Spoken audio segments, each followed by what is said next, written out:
I was standing beside my father's coffin when my brother cleared his throat. The room went quiet. Too quiet. My hands were shaking, not from grief, but from dread. "I'll handle the house," Marcus said. Then he looked straight at me and added, "We're selling it." I felt my chest tighten. Selling our family home, on the day we buried my dad. My mother nodded like this had already been decided. No one asked me. No one warned me. Candles flickered. Mourners watched. And in that moment, I realized I wasn't just losing my father. I was about to lose the only place that ever felt like home. What they didn't know, what I didn't even know yet, was that my father had been planning for this day for years. And that's where my story truly began.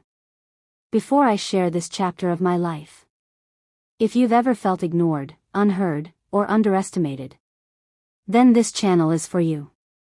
Subscribe to Jossy Revenge, where every story has a heartbeat. Now, let me take you back to where it all began. The morning of my father's funeral smelled like rain and old flowers. The kind of smell that clings to your clothes long after the day is over. I stood in front of the bathroom mirror, staring at a woman I barely recognized. 38 years old. Accountant. Calm. Responsible. That's who I was supposed to be. But the woman in the mirror looked small. Tired. Like she'd already lost more than she could afford. I wore a simple black dress. No jewelry except my wedding band, ironic, considering I was divorced.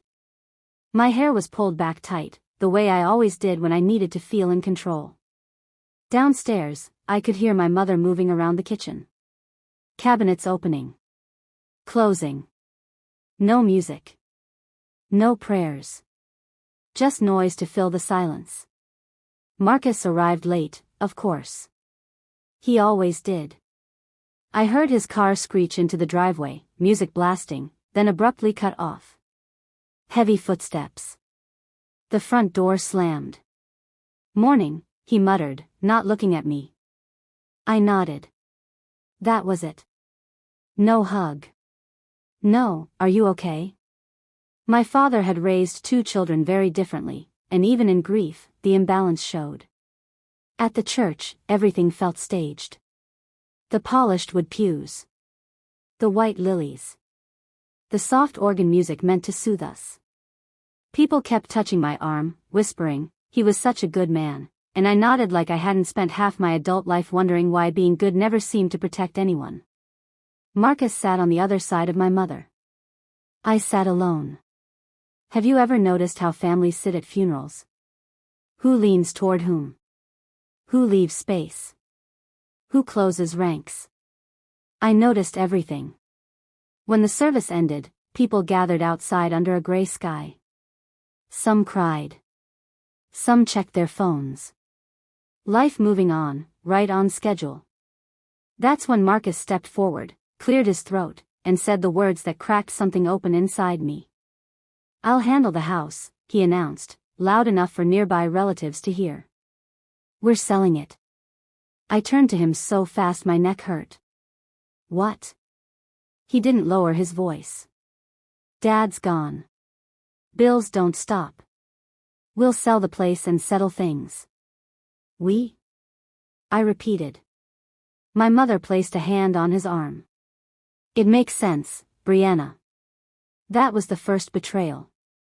The casual way she said my name, like this was a grocery list decision. I looked around, embarrassed.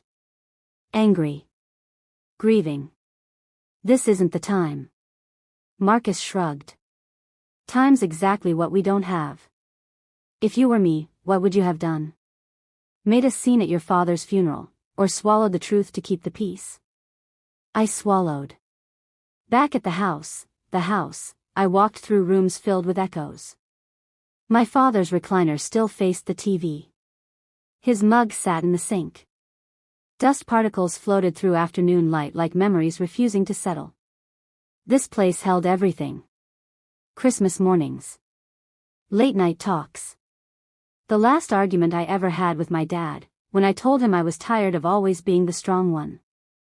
Marcus and my mother whispered in the living room. I caught fragments. Buyer already interested. Needs to happen fast. Brianna doesn't need it. Doesn't need it. That night, I couldn't sleep. I wandered into my father's study. The room smelled like old paper and aftershave. I ran my fingers along the shelves, stopping at a drawer I'd never opened before. Inside were folders. Receipts. Old legal documents. One envelope stood out. Thick. Yellowed. My name typed neatly on the front. Brianna Farwell. My heart started pounding. I pulled it out, sat on the floor, and opened it with shaking hands. Inside was a document titled Farwell Family Holdings LLC. Dated 2009. Signed. By me. I frowned. I didn't remember this. Not at all. I flipped pages, scanning legal language I only half understood. Ownership. Sole member. Asset protection. My breath caught. I heard footsteps and quickly shoved the papers back as my mother appeared in the doorway. What are you doing in here? She asked. Looking for Dad's insurance papers, I lied. She glanced around, then her eyes landed on the drawer. Don't overthink things, Brianna. Your father's affairs are settled. I hesitated. Mom, have you ever heard of Farwell Family Holdings? Her face didn't change, but something flickered. Fear? Annoyance? That old thing, she scoffed. Dissolved years ago. Your father had ideas. Most of them went nowhere. She left before I could ask more. That night, I lay awake replaying everything. Marcus's confidence. My mother's certainty. The way they spoke as if the house was already gone. The next morning, Marcus handed me a folder at breakfast. Just sign this, he said casually, buttering his toast. What is it? Standard disclaimer. Speeds things up. I opened it. Legal language again. Relinquishing claims. Waiving interest. My hands went cold. I'm not signing this. Marcus rolled his eyes. Don't be dramatic. You live in the city. You have a job. I've had setbacks. Setbacks. That word again. A soft word for hard choices. Gambling. Debt. Silence. My mother sighed. Your brother needs this more than you do. I looked at her. Really looked. Why am I always the one who has to understand? No one answered. Later that day, I drove to a law office my father had used years ago. I didn't even know why, just instinct. The name on the door read Gerald Whitmore, estate attorney. When he saw my name on the appointment sheet, his expression changed. I was hoping you'd come, he said quietly. And in that moment, I knew. Whatever my family thought they were taking from me, my father had already moved it out of reach. Gerald Whitmore's office felt frozen in time. Dark wood shelves. Law books that smelled like dust and certainty. The kind of place where secrets sat patiently, waiting for the right person to ask the right question. He gestured for me to sit. Your father was very deliberate, he said. I clasped my hands together to keep them from shaking. I found a document. An LLC. My name was on it. He nodded slowly, like this confirmed something he'd known all along. Farwell Family Holdings. So it is real? I asked. It's very real, he replied. And very active. The air left my lungs. My mother said it was dissolved. Whitmore's lips pressed into a thin line. Your father asked me to keep certain matters confidential until after his passing. Especially from Marcus.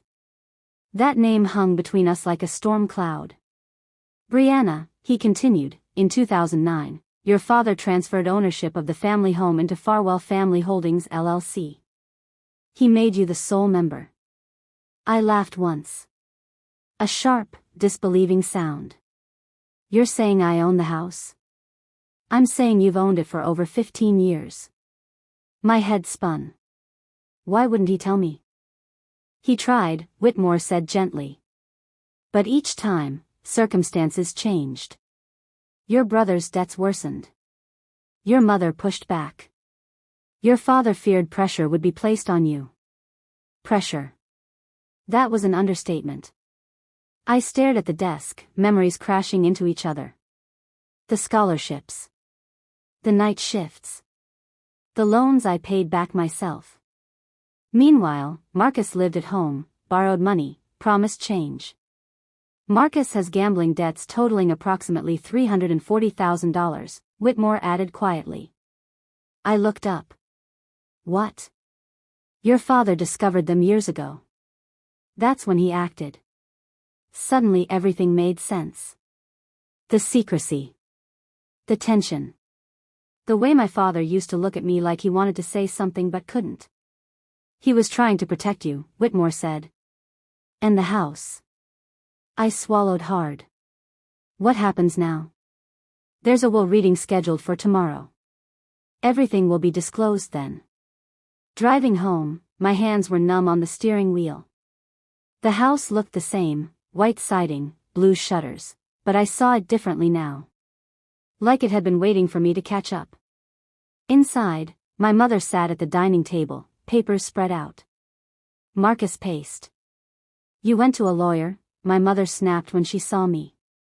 Yes, I said calmly. Too calmly.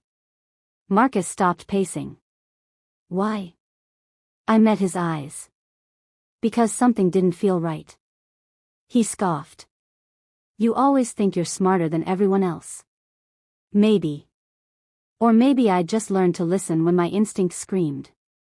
The will reading was held in that same office. My mother sat stiffly, hands folded.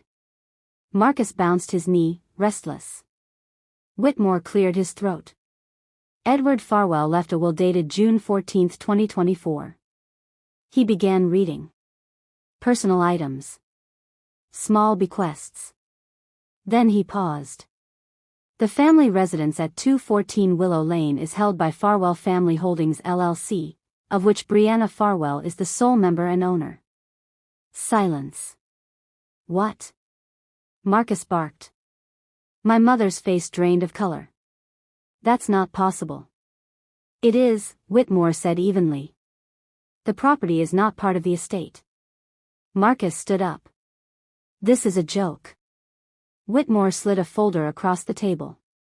Documentation. Marcus flipped through it, his hands shaking. Dad wouldn't do this. He did, I said softly. To protect it. My mother turned to me, eyes sharp. You knew? Not until 2 days ago. Marcus laughed bitterly. So that's it? You just take everything? Everything? I echoed. You were ready to sell it without asking me.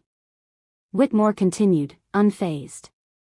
Additionally, outstanding gambling debts in Mr. Marcus Farwell's name total $340,000.